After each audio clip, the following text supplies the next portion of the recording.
That's a really hard question to answer. So let's look at different possibilities. Okay.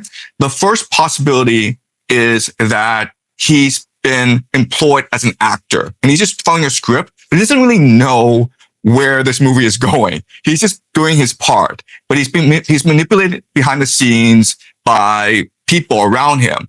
And when reporters asked him, like, why is this war in Iran happening? He did say that his advisors, which include Sivakov, Jared Kushner, Peter Hegseth, Marco Rubio, told him that the Iranians were so close to getting a nuclear weapon and that the Iranians were going to attack first.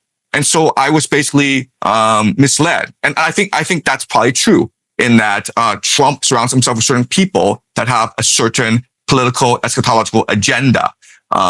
So that's one possibility, that he's just an actor. Another possibility is that he himself has a messianic calling. Okay. And what I mean by that is, if you go back to January 2021, he was politically dead, right? Because the January 6th riots happened.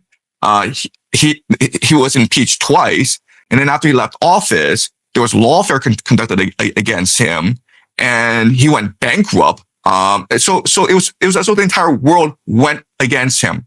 But now he's president of the United States. And so how would he personally understand this? I think a lot of it is God has asked him to serve. There's a call to serve, and he has to fulfill a mission. What this mission is, okay? What this mission is, whether it's to save Israel, whether it's to save America, whether it's a part of a grander scheme, only he in his heart knows. And I think no one except him knows, okay? So I think that's another possibility. And the third possibility is that this is all Israel's doing. Netanyahu is the one who's forced him into this sort of situation because the Israelis attacked first. And Marco Rubio said this, where, you know what, we wanted these negotiations, but the Israelis were planning to attack. If they attacked, the Iranians would be compelled to attack both the Americans and the Israelis. And we did not want to put our soldiers in harm's way, so we attacked with the Israelis. Okay, so it's possible this is all Netanyahu and all his machinations. And another fourth possibility is they have co-opted him. Like, there's blackmail on him. There's and he has absolutely no choice but to do what he says because he's compromised in a certain way, and maybe his family is under threat. So all four are possibilities, and quite honestly, I have no idea which possibility is the most correct.